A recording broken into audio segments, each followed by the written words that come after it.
This was supposed to be the part where I compliment the Pamir mountains once again, but there's no point. There is no point. They're just stunning as they are, with no words needed. So we asked for tea, and the people brought over some bread, some biscuits, some nuts, some dates. So nice of them. The kindness is beyond words. A whole bunch of ducks as well on the lake. Most likely the ducks of the people of the village. At the top of the city of Khorog, they have some botanical gardens, guys, at 2,800 meters. One of the highest botanical gardens in the world.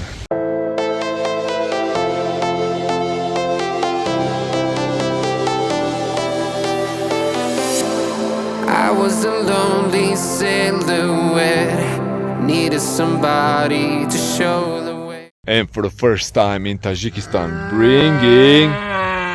Wait 1 minute, you're interrupting my video. Best thing about P-brakes, fantastic views. You can pretty much stop anywhere here, guys, absolutely anywhere along the Pamir highway, and you will get gorgeous views. Look at this. And off we go on the shaky bridge. Man, 3 people on this bridge is a little bit too much. Oh man, what do we have? A whole bunch of goats and sheep. Let us through. This is pretty much how the hike will be.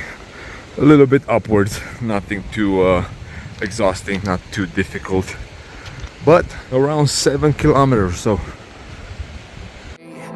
I was a heartbeat with no sound till you came around. Yeah, you showed me colors, light in the darkness. You were the only thing I needed. Then we got older, but we stayed the same. Swear that we never lost the flame. Nostalgia,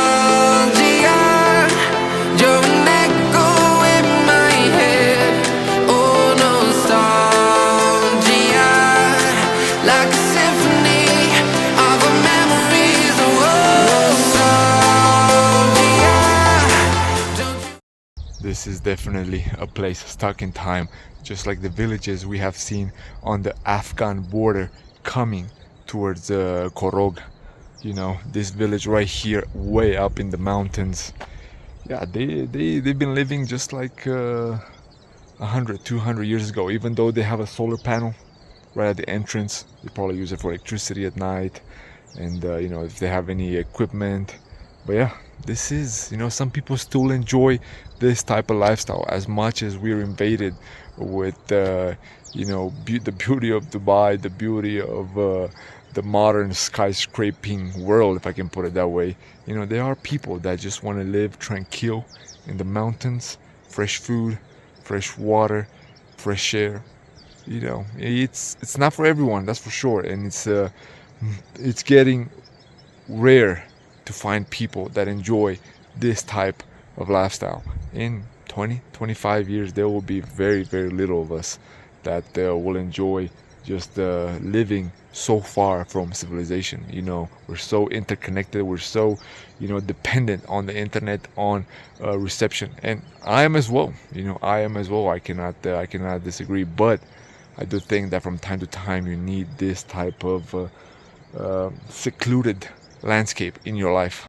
What else can I say, guys, about the Pamir? I think in the last 3 episodes I've said more than needed in order to convince you to come here. And if my words were not enough, definitely the landscape would have convinced you by now. Even if you have seen just today's episode, I think that's enough for you to tell that the mountains here are on a different level. Look at that. And look at this. Yeah, what's after the trees? A whole bunch of ducks as well on the lake. Most likely the ducks of the people of the village. Yeah, we left our stuff, our backpacks there. That's the cool part about the remote rural places. You know, people are very kind. We told them to make us some chai, and in 30 minutes we'll return. You know, yeah, that's what we need more in life. This was supposed to be the part where I compliment the Pamir Mountains once again, but there's no point. There is no point. They're just stunning as they are, with no words needed. Look how the water is just running all over the hill. Yes, sir. Ah, go that way? Yeah, this guy told us that it's around 4 kilometers that way, the next lake. So yeah, decisions and decisions. Should we go, or should we just admire the landscape that we have right now in front of us? We tried going a little bit further that way, but the grass, everything is super wet. So with the time remaining for us to reach 4 kilometers and then head back another 11 or so, yeah, it's gonna be tough to make it by 7-8 o'clock to Khorog, because we have to go down, make it back to the highway, and then from the highway we have another 100 and some kilometers, which Google says probably a little bit over 200, over 2 hours with the current road conditions. So yeah, might enjoy. We will probably just go and enjoy ourselves a little bit here by the first lake, and yeah, then head down. Some of the people in the village, they built this in order to carry the rocks up there. They're gonna build another shelter there. Yeah, it's like a little teleferico. Donkeys! All of a sudden, from nowhere, a herd of donkeys. Look at that. Yeah, we've seen quite a bit of poop, so we were wondering, where are the horses, where are the donkeys? And all of a sudden, we've seen them. Oh, that was a cry for help. I believe this is the school, and we were told by the locals that around 8 kids study here until 4th grade, and after 4th grade they move them down in the village where we came from until 10th, 11th grade. Yeah, a small little community. Well, 2 communities, one here and one where we were at the end of the river. So yeah, guys, I mean, it's rough. You gotta be rough in order to live in these conditions all year round. Let's see what else they have here in the village. See, they have a solar panel right there. They have a little shed here with wood for fire, most likely. We asked them if they can make us some chai. Of course, we're gonna pay them. But I think it's enjoyable to have a chai here from the locals. He's setting up a table for us. Yeah, guys, this is like living in the 1500s.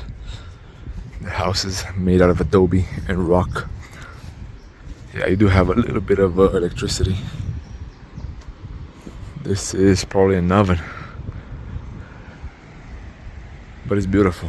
It is beautiful. I was just talking to guys that, you know, hiking for me, going in the mountains in remote areas, it's something that I want to do at least once a month. You know, once a month I always try to go somewhere a little bit more remote with a little bit less connectivity to the world. Yes, I do want to have internet because especially if it's during the week, gotta do some work here and there, but you need to have that remoteness in your life as well. The sound of nature, the sound of birds, the sound of crickets, and the smell of flowers and all the flora. So we asked for tea, and the people brought over some bread, some biscuits, some nuts, some dates. So nice of them. The kindness is beyond words. Rahmat. They're giving us some tea to go as well. Saying farewell to the villagers here. They were super kind, guys. We tried to give them some money, they refused, but you know, we insisted them taking it, because yeah, they put everything they had on the table for us. It was super nice. But look at this, the reflections one more time before heading out, because yeah, who knows if there'll be a next time when I'll reach these lakes, this remote village. So one more glance before heading down in the valley. Pamir, you've been terrific, and it's not over yet. And almost at the bridge. Our journey here for today, our hike has arrived to an end. Super grateful and blessed that the weather stayed with us for the entire time. A few more steps and we're at the bridge. I'll film a little bit there, and yeah, I might call it a day. Not super tired, but it was hot, guys, and I walked most of it without a shirt on, so I can feel I feel my body burning a little bit. Look how beautiful the shapes are here. Reminds me of Pasu, Pakistan. I don't remember if I mentioned that before or not, but terrific. Like a symphony of a memories.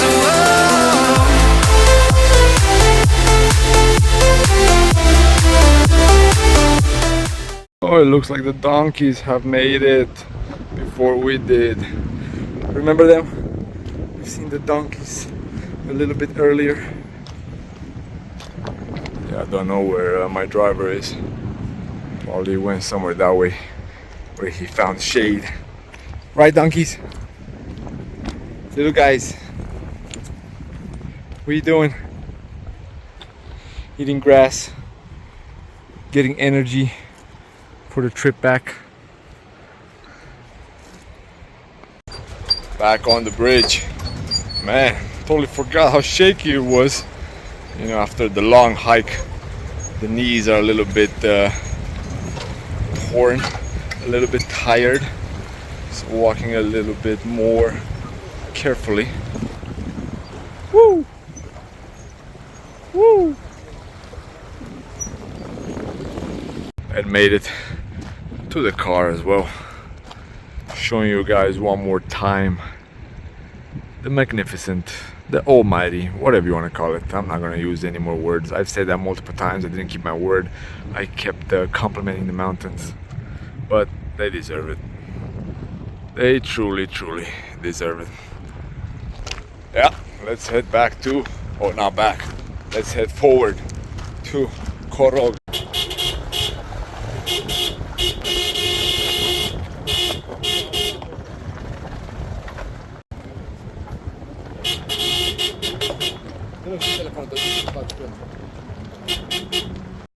And made it to the city of Khorog as well. Beautiful views as well, just like in Rushan.